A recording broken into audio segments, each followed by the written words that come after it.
UP के अंदर चुनाव से पहले अब इस बात का गणित लगाए जाने लगा है कि आखिर कौन सा वोट किसके पाले में जाएगा और खासकर सभी राजनीतिक दलों की निगाहें, चाहे मुस्लिम वोटरों की बात कर ली जाए या फिर एससी वोटर की या फिर ओबीसी वोटर की, सबकी निगाहें इन तमाम बड़े वोट बैंक पर है। आज इसी मुद्दे पर बातचीत करेंगे कि आखिर यूपी का मुस्लिम और खासकर सहारनपुर का मुस्लिम इस बार किसको प्राथमिकता देने जा रहा है। क्या विकास को प्राथमिकता दी जाएगी या फिर समाजवादी पार्टी के बैनर तले मुस्लिम एकजुट होगा। इन्हीं तमाम मसलों पर बात करेंगे। हमारे साथ बातचीत करने के लिए भारतीय जनता पार्टी अल्पसंख्यक मोर्चे के जिलाध्यक्ष हैदर अली चौधरी मौजूद हैं। हैदर भाई, स्वागत करता हूं बीजी न्यूज़ पर आपका। बहुत बहुत धन्यवाद भाई साहब आपका। क्या चल रहा है हैदर भाई, भाजपा की सियासत में मुस्लिम कहाँ स्टैंड करता है? आप जिलाध्यक्ष बने अभी, क्या लग रहा है मुस्लिमों के बीच जाकर कि बीजेपी के साथ मुस्लिम वाकई में जुड़ पाएगा? पूरा जुड़ेगा इंशाल्लाह इस बार, क्योंकि मुस्लिमों को जितना लाभ इस भारतीय जनता पार्टी की सरकार में मिला, आज तक किसी भी सरकार में इतना लाभ मुस्लिमों को नहीं मिला। अभी हमने देवबंद में एक लाभार्थी सम्मेलन कराया 9 तारीख को, इसी 9 दिसंबर को। उसमें देवबंद जो इस्लामिक नगरी जिसे कहा जा, उसमें वो सम्मेलन हुआ। माननीय प्रदेश अध्यक्ष जी और माननीय राष्ट्रीय महामंत्री जी उसमें आए थे।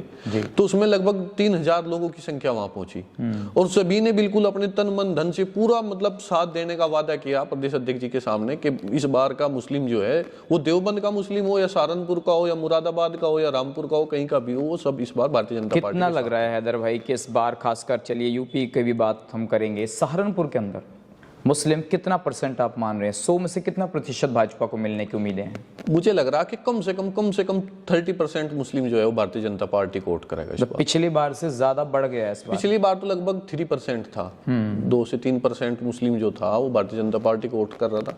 पर इस बार जो है लगभग 30 से 40% मुस्लिम वोट भारतीय जनता पार्टी को वोट देगा। आप जरूर कह रहे हैं कि 20 से 30% जाएगा, लेकिन जमीनी स्तर पर जब हम लोगों से पूछने जाते हैं, खासकर मुस्लिम वर्ग में जाते हैं, तो ऐसा लगता नहीं कि मुस्लिम बीजेपी की तरफ रुझान कर रहा है, क्योंकि उसको लग रहा है कि समाजवादी पार्टी उसके लिए बेहतर विकल्प है। आपको लगता है कि समाजवादी पार्टी भाजपा से ज्यादा मुस्लिम लेने में कामयाब हो पाएगी? इस बार कामयाब होगी। इस बार क्यों? इस बार क्योंकि आपको मैं बताऊं कि ये जो मतलब कैमरे के सामने हर आदमी को बोलने की मतलब एक ओपनली हिम्मत नहीं रख पाते, क्योंकि उनके जो ऐसे कुछ लोग हैं जो उनके ऊपर एक साई के तरह हैं, वो उन्हें फिर डराना धमकाना, आपने भाजपा के पक्ष में क्यों वोट किया, आपने क्यों उनके पक्ष में बोले, तो ये सब चीजों से वो लोग डरे हैं। बाकी अब जब हम उनसे बात करें या हमारे जो लोग हैं उनसे बात करें कि भाई आप इस बार किसको वोट कर रहे हैं, तो वो बतावें कि भाई जिसने हमें ये छत दी, जिसने हमें इतना राशन दिया, जिसने हमें पेंशन दी, जिसने हमें उज्ज्वला गैस योजना के तहत ये गैस सिलेंडर दिया, हम उसको वोट कर रहे हैं। लेकिन ऐसे लोग तो बहुत कम होंगे ना, जिनको चाहे घर मिला हो, पेंशन मिली हो, राशन मिला हो। मुस्लिमों में ऐसे लोग भी हैं जिनको दिया है, लेकिन सबको नहीं मिल पाया। तो क्या जिनको मिलेगा, जो लाभार्थी हैं, सिर्फ वही भाजपा को वोट देगा? जो लाभार्थी नहीं है उसको भी तो जोड़ना पड़ेगा ना। जो लाभार्थी नहीं है, जो सक्षम है, जिनका आवास नहीं मिला, हमें ठीक है आवास नहीं मिला, बाकी हम समझ रहे कि भारतीय जनता पार्टी हमारी कौम का, हमारे समाज का फायदा कर रही है, तो हम तो इसलिए वोट करेंगे। और वो जो लाभार्थी हैं वो इसलिए वोट करेंगे कि आज तक किसी ने उन्हें नुकसान देने के अलावा दंगे कराना, कर्फ्यू लगाना, उनके रोजगार जो भी ठेली का या दुकान का जो भी रोजगार है उसे बंद कराने के अलावा आज तक किसी को कुछ नहीं दिया। और किसने कराए दंगे यूपी के अंदर? किसने ठेलियां बंद कराई? सभी को पता है, समाजवादी की सरकार में सबसे ज्यादा यही काम हुआ। तो फिर समाजवादी की सरकार में दंगे हो रहे हैं, कर्फ्यू लग रहे हैं, फिर मुस्लिम समाजवादी की तरफ जा रहा है? कोई नहीं जा रहा, क्योंकि ये एक भ्रम है, ये उनका एक बहुत बड़ा भ्रम है। वो डराए करते थे भारतीय जनता पार्टी के नाम से, मुस्लिमों को डरावे थे कि भाई ये अगर इनकी सरकार आ गई तो प्रदेश में दंगे होंगे, देश में दंगे होंगे, ये आपको नुकसान देंगे और मुस्लिमों को यहाँ से निकाल दिया जाएगा। वो सब भ्रम मुस्लिमों के अंदर से दूर हो गया, क्योंकि वो समझ गए कि भाई जितने भी दंगे हुए, अब आपको सारी हर चीज की जानकारी है, जितने भी दंगे हुए वो सबसे ज्यादा दंगे जो हुए कांग्रेस और समाजवादी की सरकार में हुए। बहुत से लोगों ने मुझे कहा कि जो उलेमाए हैं उनसे भी जो है बातें हुई, और बहुत से जो विपक्ष के नेता हैं उन्होंने कहा कि मुस्लिम बीजेपी की सरकार में घुटन महसूस कर रहा है। ऐसी कौन सी घुटन की बात हो गई? ये सब एक मतलब फर्जी बात है, लोगों को बहकाने वाली बात है। नहीं तो मुस्लिम जितना इस सरकार में ओपनली अपने कारोबार कर रहा, खुल के अपना बिजनेस कर रहे हैं, अपना घूमने का फिरने का, ये सब चीजें जो मुस्लिम कर रहा है वो कभी किसी सरकार में नहीं हुआ। क्योंकि पहले क्या था, अगर हम अपने शहर बाजार से कुछ भी कोई काम धंधा रोजगार करके, क्योंकि ज्यादातर जो मुस्लिम है वो मतलब इसी पे है कि भाई डेली बेसिस का अपना जो रोजगार है उसे लेकर अगर वो अपने गाँव या मकान तक पहुंचते थे तो रास्ते में उनके साथ लूटपाट हो जाती थी, मर्डर हो जाते चाहते थे, तो अब वो उन सब चीजों से बिल्कुल भूल गए वो कि भाई कैसे था, तो वो उन्हें दोबारा याद करना नहीं चाहते। हैदर भाई, मुस्लिमों के अंदर खासकर जो शिक्षा का स्तर है वो भी अभी उतने स्तर पर नहीं पहुंच पाया है जहां पर सरकारें पहुंचाना चाहती हैं। मदरसों की जहां तक बात है, उनमें भी अलग तरह की तालीम दी जाती है। क्या उन तालीमों के ज़रिए मुस्लिम समाज चलेगा, उलेमाओं से समाज चलेगा, या फिर विकास की राह पर इस बार मुस्लिम समाज चलने वाला है?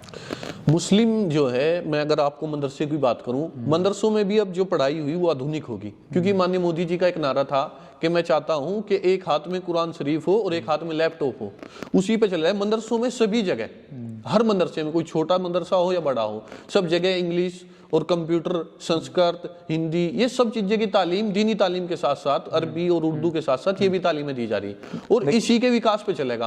अब मैं आपसे शिक्षा की बात करूं, जैसा हमारे यहाँ अभी मां शाकुंभरी देवी यूनिवर्सिटी विश्वविद्यालय का उद्घाटन हुआ, आज तक किसी भी सरकार ने ये नहीं चाहा। मेरे जिले में भी यहाँ बड़े बड़े मंत्री रहे, और शिक्षा मंत्री भी रहे, स्वास्थ्य मंत्री भी रहे, उन्होंने कभी किसी ने ये नहीं समझा कि कहीं कोई मुस्लिम के फायदे के लिए हम किसी हॉस्पिटल का निर्माण करावें या किसी स्कूल या यूनिवर्सिटी का निर्माण करावें। बाकी उनको यही रहा कि आपको इसे पकड़वाना है, मुझे छुड़वाना है, मुझे ये करना है। वो सब चीजों से पता चल गया मुसलमानों को। तो क्या इन चीजों में ही फंसा कर रखा गया मुस्लिम समाज? हमेशा से इन्हीं चीजों में फंसा के रखा गया मुस्लिम समाज को, बेवकूफ बनाया गया। अब लोग इतने बेवकूफ नहीं रहे, अब शिक्षित हैं लोग। माननीय मोदी जी, इनकी शिक्षा की तरफ मतलब ध्यान दिया जा रहा। छोटे छोटे बच्चों को, अभी मैं अपने गांव में था, वहां मास्टर जी ने बुलाया कि भाई आपके भी जितने बच्चे हैं उनके सबके पैसे आ गए, ड्रेस के भी, मतलब एकदम एक अकाउंट में सबके पैसा आ रहा। पहले क्या होता था कि अगर हमें कहीं से किसी योजना के तहत, पहली तो बात, या कोई इस तरह की योजना नहीं थी जिसका लाभ सीधा मिल जा, अगर लाभ मिल रहा वहां से 1000 रुपए हमारे लिए चले, किसी गरीब के लिए चले, तो वहां 10 रुपए बच गए थे कि अब 5 इसे खा लिए, 2 उसे खा लिए, 4 उसे खा लिए। अब माननीय मोदी जी की सरकार में हो रहा कि जितना भी जो भी योजना मिल रही है, अगर स्कूल के, प्राइमरी स्कूल के बच्चे भी हैं, उनके भी माता पिता के अकाउंट में डायरेक्टली ट्रांसफर हो रहा। बहुत से ऐसे उलेमा हैं जो इस बात का भी विरोध करते हैं कि देखिए, हमें नहीं आधुनिक करना है मदरसों को, हमें जो तालीम पहले से देते आ रहे हैं हमें उस पर ही काम करना है। तो ऐसे अगर ये उलेमा हो गए या फिर जो भी समाज के या धर्म के जो बातें करते हैं, अगर वो इस तरीके का बैलेंस नहीं बनाएंगे सरकार के बीच और जनता के बीच, तो फिर कैसे समाज आपका उन्नति करेगा? समाज उन्नति कर रहा, मदरसों का आधुनिकीकरण चल रहा, और ज्यादातर जो उलेमा है, जो रियली उलेमा है, वो सब इस बात पे जोर दे रहे हैं। और पहले से भी मैं भी मदरसों में और उलेमा लोगों से बहुत करीबी नाता रखता हूँ, मैं भी जाता हूँ उनके यहाँ। हिंदी, इंग्लिश, कंप्यूटर, ये सब शिक्षा चल रही है पहले से। पर कुछ लोग ऐसे हैं जिन्हें सिर्फ, उनका कोई मदरसे से ताल्लुकात नहीं, उनका मतलब तालीम से, इससे कोई मतलब नहीं है। उन्हें सिर्फ क्या है कि सरकारों को बदनाम करना, दूसरी सरकारों से फायदा लेना। वो क्या करें कि भाई हम तो ऐसे नहीं ऐसे करेंगे, ये हमारे दीन पे हमला हो गया, ये हो गया। नहीं, तो ऐसा कुछ नहीं है, क्योंकि पहले से ही इस चीज पे जोर दिया जा रहा है कि भाई सभी तालीम हम हासिल करें। समाजवादी पार्टी को मुस्लिमों का बड़ा रहबर के तौर पर देखा जाता है उत्तर प्रदेश के अंदर, चाहे पहले मुलायम सिंह यादव रहे हों और अब अखिलेश यादव हैं। तो ये डिफरेंस कैसे पैदा किया जाएगा कि नहीं, समाजवादी पार्टी आपका हित नहीं कर सकती है, वो आपको यूज कर रही है, एक वोट बैंक के तौर से यूज किया जा रहा है? इसको कैसे समझा पाएंगे मुस्लिमों? इसको समझाया जा रहा मुस्लिमों को, क्योंकि पिछली बार भी अखिलेश की सरकार रही, उससे पहले माननीय मुलायम सिंह की भी सरकार रही। आज तक मुस्लिमों को उन्होंने कोई भी ऐसी योजना या किसी भी मामले में ऐसा कोई योजना के तहत कोई लाभ नहीं दिया जिससे कि मुस्लिमों को खास तौर पर लाभ पहुंचे। उन्हें अगर दिया तो क्या दिया कि भाई हम आपको रिक्शा दे रहे हैं, ऐसा ना हो कि आप कहीं शिक्षा की तरफ चले जाएं या अपने बच्चों को कोई अच्छा रोजगार दें, आपको हम रिक्शा दे रहे तो आप सिर्फ रिक्शा चलाओ। तो इस चीजों को अब लोग समझ चुके हैं। जब जिसको छत चाहिए थी उसे छत नहीं मिली, जिसको राशन चाहिए था वो भूखे थे, उनको राशन नहीं मिल पाया, उनको रिक्शा दे दिया गया। अब इतने रिक्शा हो गए कि वो खुद ही आपस में लड़ाई झगड़े उनमें पैदा हो गए थे। चलिए सहारनपुर की बात कर लेते हैं, और पूरे यूपी के अंदर ही माना जा रहा है कि इस बार टक्कर सपा और भाजपा की होगी। क्या इस बार का चुनाव धर्म के आधार पर होगा? क्या हिंदू मुस्लिम की तरफ जा रही है फिर सियासत? बीजेपी अपने राम मंदिर, काशी और तमाम तरह की और योजनाओं की बात कर रही है। समाजवादी पार्टी जो है कहीं ना कहीं मुस्लिमों को एक छत के नीचे लाने की बात कर रही है और कह रही है कि नहीं, हिंदू को टिकट दो, मुस्लिम एकजुट हो जाओ और तब सीट निकलेगी। तो क्या धर्म के आधार पर चल रही है सियासत?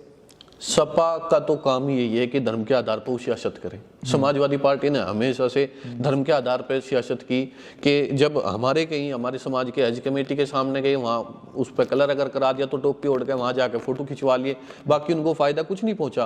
कभी किसी को कोई आरक्षण नहीं दिया, कुछ नहीं दिया। जब इतने बड़े रहनुमा ये थे मुस्लिमों के, तो इन्होंने कौन सा आरक्षण किया इनका? मुस्लिमों का कोई आज तक कभी ऐसा कोई फायदा नहीं हुआ जिससे कि मुस्लिमों को सीधा लाभ पहुंचा। बाकी ये है कि भारतीय जनता पार्टी का एक ही नारा है, सबका साथ, सबका विकास और सबका विश्वास।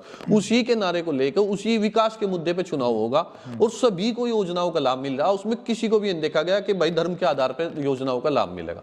चलिए अब अपने सहारनपुर जिले की बात करते हैं। सहारनपुर के अंदर मुस्लिमों का जो वोट बैंक सबसे ज़्यादा अगर किसी के छत के नीचे है तो वो अब तक इमरान मसूद के नीचे माना जाता है कि उनको लोग बहुत बढ़ चढ़ कर अपना नेता मानते हैं। तो क्या इस बार फिर इमरान मसूद को उतना वोट मिल पाएगा मुस्लिमों का, या इस बार उनसे भी वोट छिटकने वाला है? इमरान मसूद से तो वोट छिटक चुका है, ऑलरेडी पहले से ही छिटक चुका है। वो आज तक आपको पता है कितनी दिनों से सदन से दूर है, बहुत दिनों से। और मैं आपको अगर सच बताऊं तो मुस्लिम ये भी समझ चुके हैं कि इनकी राजनीति क्या थी, और खाली इमरान मसूद की नहीं, पूरे मतलब काजी परिवार की।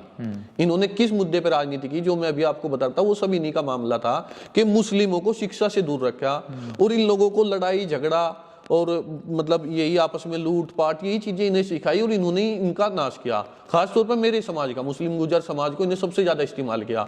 अब ऐसा नहीं है, वो लोग शिक्षित हो चुके, कोई इमरान मसूद को कुछ नहीं मानता।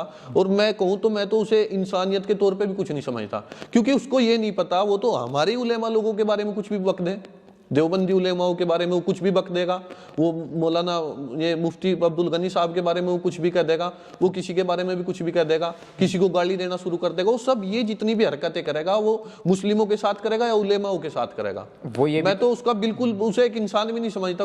कैसा मुसलमान है वो तो कभी कहीं तेरहवीं कर लेगा, कहीं उलेमाओं को कुछ कह देगा, वो कुछ नहीं है। नहीं, वो तो कहते हैं कि सबसे ज़्यादा मुस्लिम मेरे साथ जुड़ा हुआ है, और उनके भाई को भी देखिए 60-60 हज़ार वहाँ पर गंगों में वोट मिल रहा है, 80-80 हज़ार नकुड़ पे वोट मिल रहा है, 2-2 विधायक उन्होंने बनवा दिए। तो फिर मुस्लिम उनके साथ कैसे नहीं है? वो जो उन्होंने विधायक बनवा दिए, वो विधायक उनके दम पे नहीं बने, वो कहीं ना कहीं अपनी कुछ कोई छवि उनकी ठीक होगी इसलिए वो बन गए थे। बाकी जब लोगों की समझ में आया कि भाई ये भी इमरान मसूद की कठपुतली बन के रह गए, अब वो भी विधायक बन के देख लियो। और जब आज तक इमरान मसूद नहीं विधायक बना, एक बार मुजफ्फराबाद से विधायक बन गया था, लोग उसकी सियासत फिर समझ गए थे। उसके बाद उसने अनेकों चुनाव लड़े, वो लोकसभा भी लड़ा और विधानसभा भी लड़ा, आज तक वो जीत ही नहीं पाया, हमेशा से बाहर है। अगर इतना मुस्लिम उसके साथ है और इतना हिंदू समाज उसके साथ है, फिर वो क्यों नहीं जीत पाता? आपने कहा कि यूज़ किया है, दंगे करवाए या फिर मुकदमेबाजी में फंसाया मुस्लिमों का, कोई विकास नहीं किया, तो क्या सिर्फ इसके लिए काजी परिवार जिम्मेदार है? सबसे ज्यादा हमारे जिले के अंदर जो है मुस्लिमों के जो रहनुमा बन के रहते थे वो काजी परिवार थे। सबसे ज्यादा जो मुस्लिमों को इस्तेमाल किया वो काजी परिवार ने इस्तेमाल किया इनको, और इनका जो मतलब विकास जो नहीं होने दिया उसका भी जिम्मेदार सिर्फ और सिर्फ सबसे प्राथमिकता पे, बाकी और सब लोग बाद की बात है, वो काजी परिवार है। ज़िले के अंदर भी ये भी चर्चा होने लगी है कि कौन गाड़ा है, कौन तेली है, कौन मुस्लिम गुजर है। और यहाँ पर एक बहुत बड़े नेता है मुस्लिमों के, मैं नाम तो यहाँ नहीं लूँगा, लेकिन वो एक प्रेस कॉन्फ्रेंस में कह रहे थे कि 2% वाले 100% पर राज कर रहे हैं। 2% वाले क्या इस बात का क्या तात्पर्य निकाला जाए? 2% वाले 100% पर राज कर रहे थे, अब नहीं कर सकते। और वो 2% वाले, मैं खुल के नाम ले रहा, मैं किसी का दबाव नहीं मानता, वो यही काजी परिवार है जो राज कर रहे थे। अब ये राज नहीं करेंगे, अब तो इनका ये याद करेंगे उस राज को कि कैसे इन्हें राज किया था। अब तो यहाँ पे जो अच्छा काम किएगा, जो मुस्लिमों के बारे में सोचेगा, उनके एक ईमानदारी से उनके काम करेगा, उनका साथ देगा, वही राज करेगा। चलिए, राज करेगा जैसे भारतीय जनता पार्टी अब कर रही है। अब आपके मुस्लिम समाज की बात कर लेते हैं। आप मुस्लिम गुजर समाज से आते हैं, आपके भी यहाँ पर एक बड़े नेता हैं नाहिद हसन, कैराना से विधायक हैं, सहारनपुर में भी अपनी सियासत को पूरा खुला मैदान मानते हैं। उनको लेकर आप क्या सोचते हैं? क्या उन्होंने भी आपके समाज को इस्तेमाल करने का काम किया?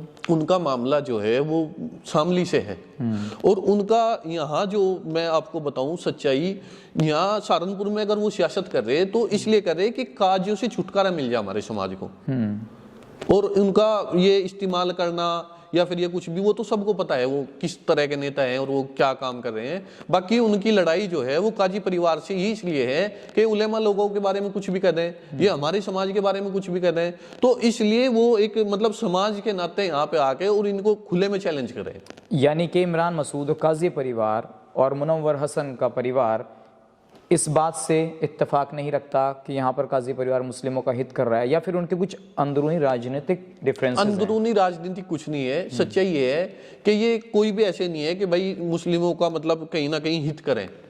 सबको अपना मतलब है और वो रोटियां सेकने के लिए करें। बाकी मैं आपको सच बताऊं, सबसे ज्यादा इस्तेमाल इन्होंने किया। नाहिद की राजनीति को आप ठीक मानते हैं? नाहिद की राजनीति ठीक थी, अब उसकी कोई राजनीति ठीक नहीं रही। मुस्लिम युवा तो आपके समाज के बहुत ज्यादा उनको फॉलो करते हैं, बड़ा अपना हीरो मानते हैं उनको। वो हीरो मानते हैं उनके इलाके में ना, वहाँ पे शामली क्षेत्र में उनको वो अपना हीरो मानते हैं। वो इसलिए मानते हैं कि उनके मतलब भाषण, उनकी जो लैंग्वेज है वो कुछ इस तरह की है कि जो युवाओं के एकदम दिमाग में सेट आती है, वो फिर उसके पीछे नारेबाजी करें। गंगों के अंदर क्या समझते हैं आप? इस बार मुस्लिम गुजर जो है वहां पर भी बड़ी चुनौती होगा आपको जोड़ना, बहुत बड़ी संख्या मुस्लिम गुजर नकुड़ और गंगों पर है, तो गंगों के अंदर कैसे देख रहे हैं? कुछ समाजवादी पार्टी के अंदर जाएगा, या फिर काजी परिवार पे जाएगा, या फिर बीजेपी पे जाएगा, बटेगा या एक छत के नीचे आएगा? मुस्लिम गुजर जो है वो समझ चुका है। और मुस्लिम गुजर मैं आपको बताऊं, वहां से माननीय विधायक जी हैं, माननीय सांसद जी हैं प्रदीप चौधरी जी, उनके द्वारा इतना विकास वहां करा दिया गया, इतना विकास वहां करा दिया गया कि मैं भी अगर किसी अपने, मेरे बहुत सारे रिलेटिव हैं, रिश्तेदार हैं, उनसे बात करूं तो सबसे पहले अगर वहां गए कुछ भी तो खाने पे भी उनका जिक्र करेंगे और वो उनका बातों में भी जिक्र करेंगे कि माननीय विधायक जी के द्वारा, माननीय सांसद जी के द्वारा यहाँ इतना विकास हो गया और इतना मतलब हमें चमका दिया गया, शिक्षा की ओर हमें बढ़ावा दे रहे, कोई लड़ाई दंगा फसाद इस बातों से हमें रोक रहे, तो वो लोग उनसे बहुत खुश हैं और वो इस बार खरे उतरेंगे, अपनी ईमानदारी से उनको वोट करेंगे। गंगों के अंदर जो काजी परिवार मौजूदा तौर पर है, उनको लगता है कि इस बार वो भी कहीं ना कहीं बड़े अहम भूमिका निभा रहे हैं मुस्लिम गुजरों को अपने साथ जोड़ने के लिए। उधर चौधरी परिवार को लगता है कि समाजवादी के बैनर तले मुस्लिम गुजर उनके साथ आएगा। तो इन दोनों परिवारों को कैसे देखते हैं आप? इन दोनों परिवारों की सियासत बहुत पुरानी है। मैं ये नहीं कहता कि भाई चौधरी परिवार के साथ मुस्लिम गुजर नहीं जाएगा, बाकी ये बिल्कुल मैं आपको 100% कह सकूं कि इस बार काजी परिवार के साथ मुस्लिम गुजर नहीं जाएगा। कहीं ना कहीं अगर 10-20% मुस्लिम गुजर चौधरी परिवार के साथ गया तो वो एक अलग मैटर है, बाकी काजी परिवार के साथ कोई नहीं जाएगा इस बार, क्योंकि उनकी राजनीति तो समझ चुके हैं। कुछ लेटेस्ट मुद्दों की बात कर लेते हैं। अभी यहाँ पर जो एहसान राव नाम के एक युवक हैं, अभी अमित शाह जी आए थे यहाँ पर, उसमें जय श्री राम के नारे लगाए और बड़े सोशल मीडिया पर उनकी वो वीडियो वायरल भी हुई। उसको लेकर आप क्या समझते हैं? उन्होंने लगा दिए, अच्छा किया, क्या दिक्कत है उससे? कोई दिक्कत नहीं कोई दिक्कत नहीं है। वो उलेमा ने फतवा जारी कर रहे हैं उन पर। कोई फतवा जारी नहीं हुआ इस तरह का लिखित रूप में, ये तो एक ड्रामा बनाया गया। ये जो और लोग हैं हमारे अशिक्षित लोग हैं मुस्लिम, उन्होंने लगाया गया, क्योंकि जय श्री राम कहने से ये नहीं कि मैं ईमान से खारिज हो गया। अब मुझे भी बोल दिया आपके साथ, मैंने भी जय श्री राम बोल दिया, जो उलेमा लोग हैं वो भी कह रहे हैं कि भाई हाँ जय श्री राम, तो इसका मतलब ये नहीं कि जिसके मुंह से जय श्री राम निकल गया उसका मतलब ईमान से वो खारिज हो गया, ऐसा कुछ नहीं है। एहसान राव ने कहा कि हमारे पूर्वज थे, हिंदू थे, जय श्री राम बोलने में क्या दिक्कत है? क्या आप मानते हैं कि आपके पूर्वज भी ऐसे हिंदू थे? हाँ, मैं मानता हूँ, मेरे पूर्वज भी हिंदू थे। मैं मुस्लिम गुजर समाज से आता हूँ, अभी आपको बताया। और एहसान राव जो है वो हमारे, मैं जिला अध्यक्ष हूँ तो वो हमारी बॉडी में महामंत्री हैं। वो मुस्लिम राजपूत समाज से आते हैं। हमारा जो ताल्लुक था, हमारे जो बड़ों ने बताया, यही बताया कि भाई हम हिंदू गुजर थे, हम फिर मुस्लिम गुजर बन गए, तो हमारे जो पूर्वज हुए वो तो हिंदू हुए ना। तो इस बात को देखा जाए तो एहसान बिल्कुल अपनी जगह ठीक है। ठीक है, वो भी कभी राजपूत थे तो वो कन्वर्टेड मुस्लिम हो गए, कन्वर्ट में मुस्लिम हो गए, हम भी ऐसे ही हुए। हमें हमारे बड़ों ने, हमारे बुजुर्गों ने ये अच्छा लगा कि भाई इस्लाम धर्म अच्छा है, वो हम मान लिया, मैं भी उसे मानता हूँ। मैं बिल्कुल कह रहा कि भाई मैं कट्टर मुस्लिम हूँ, बाकी इस चीज से इनकार नहीं कर सकता कि भाई हमारे पूर्वज भी मुस्लिम थे, इस बात से इनकार नहीं हो सकता। अब अगर हमारे पूर्वज हिंदू थे, उससे पहले हो सके मुस्लिम थे, वो भी कहीं कन्वर्ट हुए हो, अब फिर हम कन्वर्ट हुए, अब वहां तक तो मैं बिल्कुल एक प्रूफ के साथ नहीं बोल सकता। तो यानी कि जो एहसान ने किया वो बिल्कुल ठीक था। उसमें जो ये लोग पूरा उसको एक राजनीति का षड्यंत्र बता रहे हैं, क्या वो गलत है या फिर वो ठीक है जो लोग इसका विरोध कर रहे हैं? नहीं, वो लोग तो ठीक है नहीं, विरोध क्या था इसमें? कोई विरोध का तो विषय ही नहीं था। उलेमाओं का कहना है ना कि ये धर्म के लिए ठीक नहीं है, इस्लाम इसकी इजाजत नहीं देता कि आप किसी की जय जयकार कीजिए। वो तो भारत माता की जय को भी सही नहीं बताते। अगर नहीं बताते तो मैं आपको क्या बता रहा, अभी मेरे साथ ही एक लोग बैठे थे, अभी एक शादी में मिले, बसपा के एक, मतलब मैं नाम नहीं लूंगा, किसी नेता को फोन किया तो उन्होंने, मुस्लिम जो था उसने सबसे पहले जय भीम कहा। जो एहसान राव ने भी अपनी डिबेट में बताया था। अब जब वो जय भीम कह रहे, भीम जी तो मतलब डॉक्टर भीमराव अंबेडकर जी जो थे वो तो एक इंसान थे, भगवान नहीं थे। महापुरुष हो सकते हैं, बाकी भगवान नहीं हो सकते। जब वो उनकी जय लगा रहे और वो ईमान से खारिज नहीं हुए, तो फिर अगर कोई भारतीय जनता पार्टी का कार्यकर्ता या उसका पदाधिकारी अगर किसी की जय लगा रहा तो वो ईमान से कैसे खारिज हो रहा? ये बात नहीं समझ आती। तो ये सिर्फ इसके पीछे एक पॉलिटिकल एजेंडा है, बहुत बड़ा एजेंडा है पॉलिटिकल। वो तो एक मतलब बदनाम करने वाली बात है। जब हम जय भीम के नारे लगा सकें, हम किसी की भी के भाई फला व्यक्ति की जय, इसकी जय, जब हम उसकी जय लगा रहे तो फिर उसको क्यों नहीं ईमान से खारिज हुए? बिल्कुल ठीक चल रहा है, यानी कि बीजेपी के अंदर मुस्लिम अपने आप को सुरक्षित मान रहा है, पूरा 100% सुरक्षित है मुस्लिम। क्योंकि एहसान राव ने कहीं कही ये बात कि वो अपने आप को सुरक्षित महसूस कर रहे हैं इस माहौल में। जब से जय श्री राम के नारे लगाए हैं, कुछ जान का खतरा बताया जा रहा है, सुरक्षा की मांग कर रहे हैं। वो किन लोगों से सुरक्षा का खतरा है उनको? सुरक्षा का खतरा देखो, मेरी अभी मतलब उससे बात हो रही थी, ऐसा है एहसान राव का कोई कुछ नहीं बिगाड़ सकता। पूरा भारतीय जनता पार्टी अल्पसंख्यक मोर्चा उनके साथ है, हम भी उनके जिला अध्यक्ष होने के नाते उनके साथ हैं। ये एक बकवास वाली बात है कि भाई उन्हें कोई कुछ भी कर देगा, कोई कुछ नहीं बिगाड़ सकता। मैं भी उसके पक्ष में हूँ।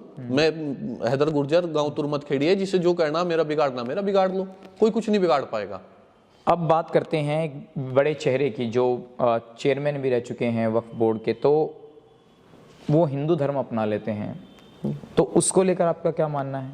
देखो, ये जो ठीक किया धर्म वाली बात है, ये यहाँ इसमें भारत देश में इतने धर्म हैं और जितनी भाषाओं का यूज हो, अगर वो उन्होंने अपना धर्म मतलब छोड़ के, मुस्लिम धर्म छोड़ के हिंदू धर्म अपना लिया, तो उसके बारे में हम ये नहीं कहेंगे कि भाई उन्होंने अच्छा किया, और ये भी नहीं कहेंगे कि उन्होंने बुरा किया। अब अगर उन्होंने ये कर लिया तो कोई बात नहीं, वो तो पहले से ही मुस्लिमों वाली तो कोई उसके अंदर हमने बात ही नहीं देखी थी आज तक। वो तो पहले से ही मतलब एक पाखंडी वाली बात करते थे। तो अब तो वो हिंदू बन गए हैं, हो सकता है कि बीजेपी से वो भगवाधारी बन गए हैं, कहीं से चुनाव लड़ लें या उनको आपके संगठन में जगह दे दी जाए, तो उसका स्वागत करेंगे? संगठन का मामला अलग है। अगर संगठन उन्होंने कहीं जिम्मेदारी दे रहा, पहले वो जिम्मेदारी पर है, बीच में वो हटा दिए गए थे।